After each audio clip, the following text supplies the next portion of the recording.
The night Meredith Freeman moved into 23 Oakwood Lane, the house was already waiting for her.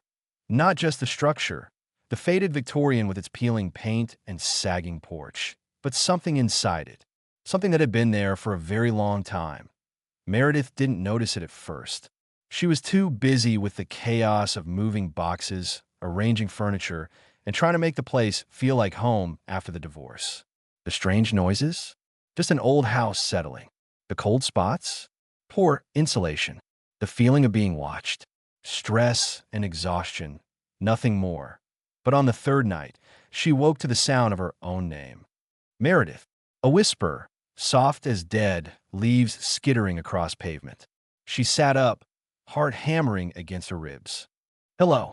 Her voice sounded impossibly small in the darkness. Silence answered, thick and expectant. The next morning, she found her coffee mug on the kitchen counter, though she distinctly remembered putting it in the dishwasher the night before. A small thing, easily explained, except it happened again the next day. And the next. Objects moved. Keys appeared in different places. The radio turned itself on, always tuned to static. Then came the knocking. 3 sharp raps that always sounded at 3:17 a.m., always from inside the walls, where no human hand could reach. Meredith called a plumber, thinking it might be pipes. He found nothing. She called an electrician for the lights that flickered in patterns too regular to be coincidental. He said everything was up to code. Old houses have personalities, the electrician told her with a shrug. My grandmother used to say they remember. Remember what? Meredith asked. Everything. That night, she dreamed of a small door in the basement wall, one she was certain didn't exist in real life. In the dream, she approached it, hand outstretched. Before her fingers touched the knob, she woke up gasping. The basement. She hadn't fully explored it yet. Armed with a flashlight and a ridiculous amount of courage, or perhaps stupidity, Meredith descended the narrow stairs. The air grew heavier with each step, like wading through invisible syrup. Her flashlight beam caught dust motes dancing in the stale air. The basement was mostly empty. Concrete floor, stone walls, a few abandoned shelves. No mysterious door. Disappointed and slightly relieved, she turned to leave when something caught her eye. A discoloration on one section of wall, darker than the rest. She approached, running her fingers over the surface. The stone felt different here. Newer. Meredith returned upstairs and spent hours researching the history of her house online. 23. Oakwood Lane had been built in 1897 by Thomas Wicker, a successful merchant. The property had changed hands numerous times over the decades. Nothing unusual, until she found a small newspaper clipping from 1963 that local man missing. Presumed Roger Ellison, 42, has been missing for over 2 weeks. Ellison was last seen entering his home at 23 Oakwood Lane after work on March 17th. Police have found no signs of foul play. March 17th. March 17th. That night, the knocking came again, right on schedule. 3 sharp raps at 3:17 a.m. But this time, Meredith didn't hide under her covers. What do you want? She asked the empty room. The temperature plummeted so fast her breath clouded in front of her face. The knocking intensified, no longer contained to the walls, but seeming to come from everywhere at once. Then, silence. And in that silence, words formed in her mind that weren't her own. Find me. The next day, Meredith bought a sledgehammer. She waited until nightfall, feeling somehow that this was the proper time for what she needed to do.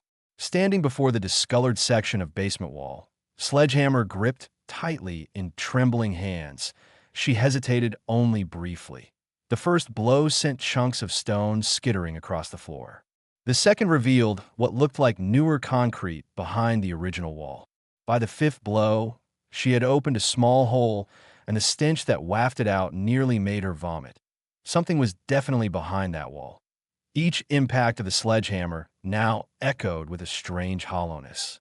When the hole was large enough, Meredith shined her flashlight through a small space, no larger than a closet. And propped in the corner, a skeleton, still partially clothed in the decomposed remnants of what had once been a business suit. Roger Ellison had never left 23 Oakwood Lane, Meredith stumbled back, dropping the sledgehammer with a clang that seemed to reverberate through the entire house. She needed to call the police. She needed to get out. She needed. The light bulb above her head shattered, plunging her into darkness. Her flashlight flickered and died. And then she felt it, the presence that had been watching her all along, now pressing close in the perfect blackness. "Thank you," whispered a voice that was both in her ears and inside her head. "For what?" Meredith managed to ask, her throat constricting with fear. "For finding me. For setting me free." Did a rush of cold air brush past her, carrying the scent of decay and something else, something like triumph. Meredith found her way upstairs in the dark, fumbling and tripping. When she finally reached her bedroom and turned on the light, she caught a glimpse of herself in the mirror. For a split second, just the merest fraction of time, her reflection wasn't her own. It was the face of a man, middle-aged, with hollow eyes and a knowing smile. Then it was gone, and she was looking at her own terrified face again. The police came the next day. They removed the remains, identified them through dental records as Roger Ellison, and launched an investigation into his decades-old murder. They asked Meredith how she knew to look behind that particular section of wall. "Just a hunch," she said. What else could she say? The knocking stopped after that. The objects stayed where she put them. The house felt lighter somehow, as if a weight had been lifted. 3 months later, Meredith was settling into her new routine. The house was beginning to feel like home. She'd even started dating again, a detective who'd been assigned to the Ellison case. "You never did tell me how you really knew where to look," he said one evening over dinner in her dining room. Meredith smiled. "Would you believe me if I said the house told me?" He laughed. She laughed too, but stopped when she caught her reflection in the window glass. For just a moment, her eyes weren't her own, and somewhere deep in the bones of 23 Oakwood Lane, something was beginning to stir again. "Find me," it whispered, but this time the voice was hers.